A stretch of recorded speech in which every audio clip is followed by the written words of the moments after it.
Hey guys, everyone good? Normally you get that after lunch. Right, thank you. I would like to be nervous, but the issue is I'm talking about mental resilience, so I lost the right to be nervous. Right. So, ladies and gentlemen, I got excited with this question raised by TEDxUM, which goes by what makes us human. So I thought as a speaker, I'll take a little bit of my share to answer this question, which I believe the answer would be simply our choice to be a human. All right, because today it's rather a choice whether you still want to be a human or not. You don't trust me? Just go through the papers today. Right? You can see whether people are being human or not. So it's your choice to be human, right? Okay, so I've got a little bit of unpleasant news and also at the same time I have some pleasant news. So I'll give you both so you can decide. But before I start, I would like to ask you this simple question by Abraham Lincoln, right? So how many legs does a dog have if you call his tail a leg? What do you think? All right, keep guessing, all right? I'll give you the answer at the end of my speech, right? That's just for you to keep looking at me, right? Right, so the unpleasant news is, ladies and gentlemen, we have got suicides rising day by day, right? 10 years ago, we hardly hear any suicide news, but today, almost all the time, we do hear of suicides, especially right now. It's a suicide season where you get SPM results are out, so everybody's in fear that something might happen, right? So even in Malaysia, suicide is rising. On the world aspect, there's a suicide happening every 40 seconds, and those who are involved are in the age group of 15 to 29. I believe that comprises all of us here, including me. I think so. I fit myself in that. All right. So suicide is on the rise. What else is on the rise? We've got many more things on the rise. We have got mental health issue, depression is on the rise. We have got divorce on the rise. Everything is rising up. Right. So this is the unpleasant news I have for you, which is a reality. Right. So what do we do about this? Right? How could we deal with this? So that's where I thought of as an idea worth sharing. We should work on mental resilience. Right? It's kind of jargon term, but mental resilience is simply how to make your mind stronger. Right? Mentally, how to be stronger. Right? It's basically the ability to adapt to life's difficult situations. Right? Difficult situation comes in finance, family, whatever it is. Right? So how do we basically build up our mental resilience? Number one, you have to have self-awareness. If I were to ask all of you, who are you? I believe about 99% is going to say your name, right? Well, I am Suren. Yeah, correct. That's your name, which even you didn't choose. It was given to you, right? So is that how much we know about ourselves? Okay, with the challenging situation right now, you should know yourself even better. What makes you happy? What makes you sad? What makes you angry? What makes you agitated? What makes you feel good? What makes you forget to eat? So all these kind of things, when you know about yourself, half the battle is won. You don't get into trouble because you know that's not going to excite you, right? So self-awareness, ladies and gentlemen. Number two is all about thinking positive, but this is rather cliche. Everyone tells you to think positive, yeah, right?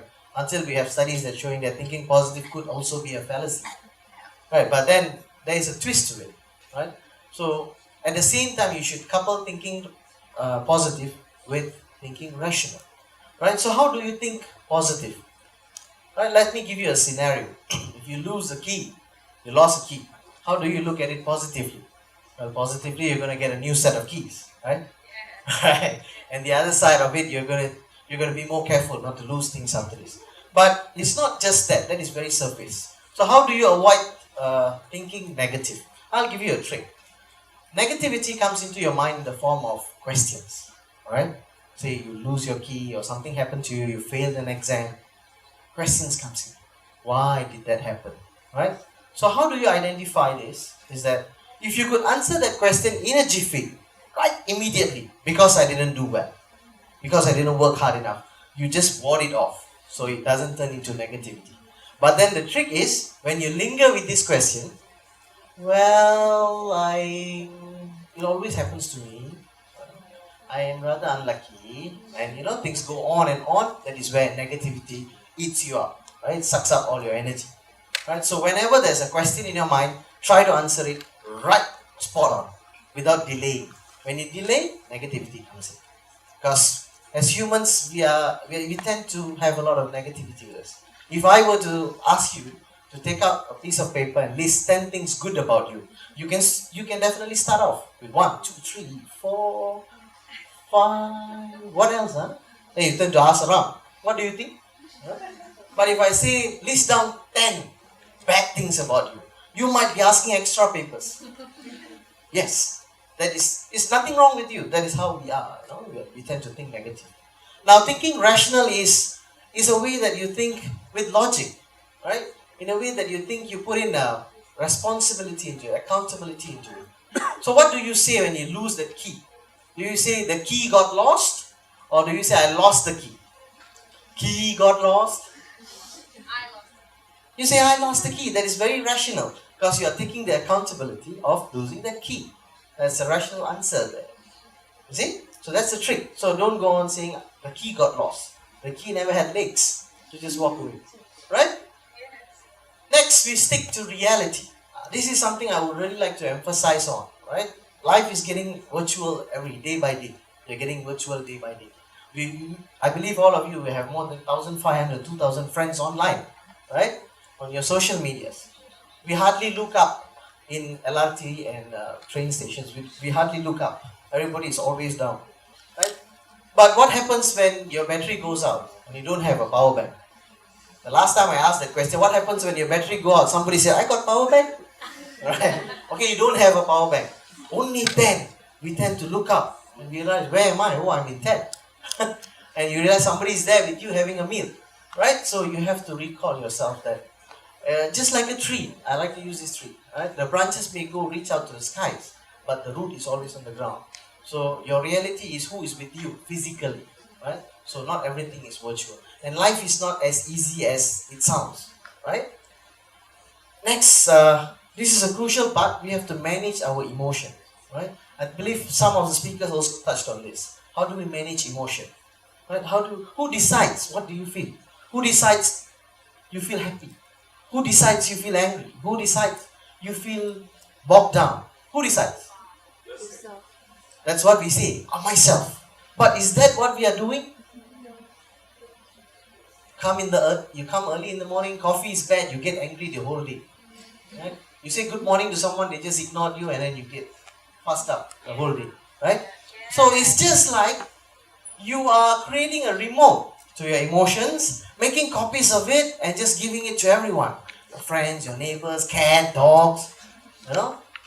You want to enjoy a real good meal in a shop, but then when you see a cat, you don't like the cat, you start to feel irritated, you lost your enjoyment of the food. So the cat just pressed on the remote. Be frustrated.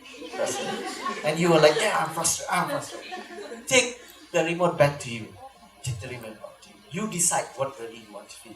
When I was a kid, I'll recall this story. When I was a kid, I was forced to walk to a shop which is really, really far. So it's really tiring to walk so far. So initially I would feel so bad. Oh, please, why me and stuff. Right? But then I picked up on this thing that there's this thing that I would do every time I need to go to the shop. I'll choose a small pebble and I'll kick that pebble right up to the shop.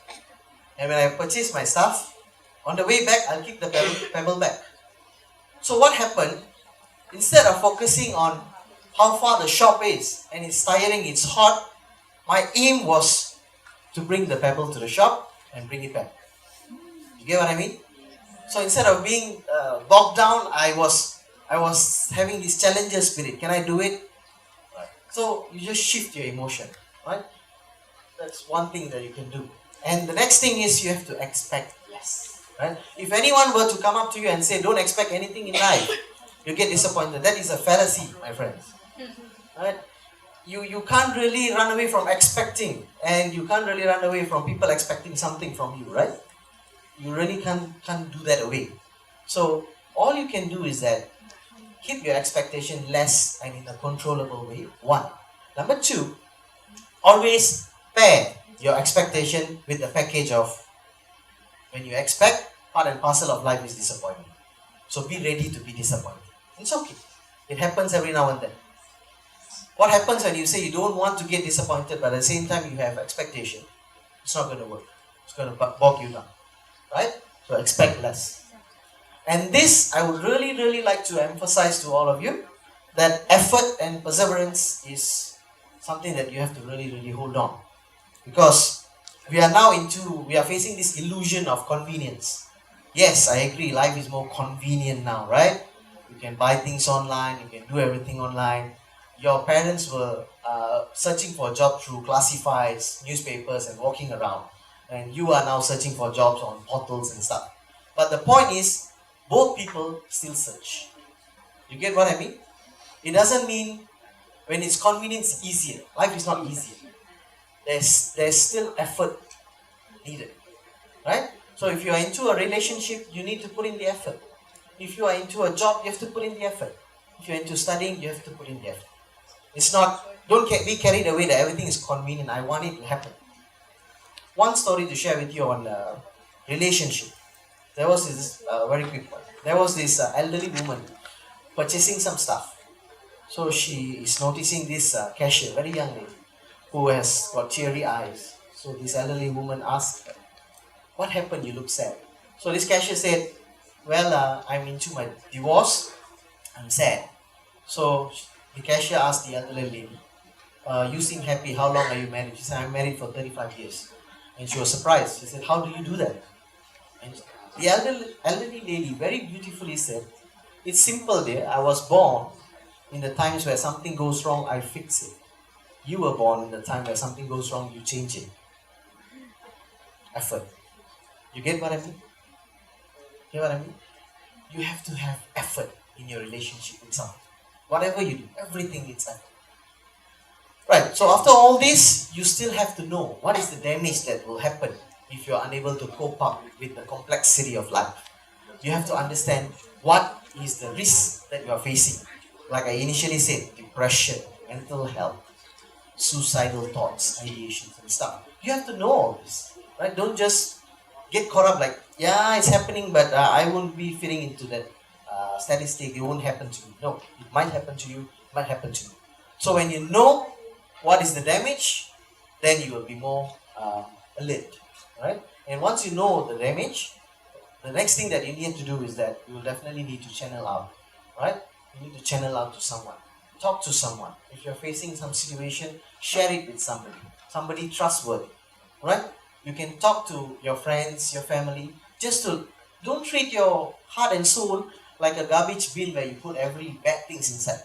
Let's make it a treasure box. Put in nice stuffs inside it, right? So talk to someone that will encourage you, someone that will motivate you. If you feel it's good to talk to that tall, brown, handsome counselor on the stage, grab him after the talk. Go look for him, right? Just talk to him. Who's that? Right? Next, ladies and gentlemen, hold on to a strength. Find something. There is always something to hold on. There's always something to look up to, right? So find what is your strength. Maybe an idol, maybe an inspiration, maybe TED Talks can help you, right? Maybe your religion, whatever it is. Find something to hold on. You have to hold on at the difficult times that you face, right? So now, when you are able to practice all these things that I just shared, right? I'm not assuring you, I'm not telling you that when you practice all this, you're not going to face problems. No, I'm just telling you how to face them. You will be facing more problems. You will be facing more challenges. You will be facing difficult times. So when you have all this in you, you practice it, you'll be more motivated, right? You'll be able to face rejections, failures. You'll be stronger, right? To cope with stress. And you'll be able to take things lightly. It's not so serious after all. Right? You'll be more mindful, and overall you'll be mentally healthy. And overall, in the whole stuff, when you are mentally resilient, you will have a meaningful life, right? So this is what I'm talking about. So, ladies and gentlemen, you can never avoid people out there who are waiting to count how many times that you're going to fall. They are ready to wait, to count. But all that you need to do is that you must always be ready to count how many times you rise up again, even if you fall. Right? So the take-home message from me is that the change for the better begins not only on the stage or down the stage, it begins from you and me. People in this hall, when you start to be resilient, eventually, like one of the speakers said, it's a ripple effect. Let's say all of us start to be more resilient when we are done with this TED talk. Okay, the nation will be even more resilient. Yeah, and we could bring down the statistics of suicide, depression, and stuff. Okay. So coming back to my question, any guesses? Or you forgot the question? How many legs does a dog have if you call the tail a leg? 5. Right, okay. The answer is still 4. Why? Because calling the tail a leg doesn't make it a leg. Same goes with you. You might be saying, no, I'm strong, I'm mentally good, I'm strong, I'm resilient. It doesn't make you resilient. Just look back. Just look back. Are you really, really mentally strong? And on mental resilience, ask yourself where I stand. Right? So I believe that's an ideal word for it. Thank you.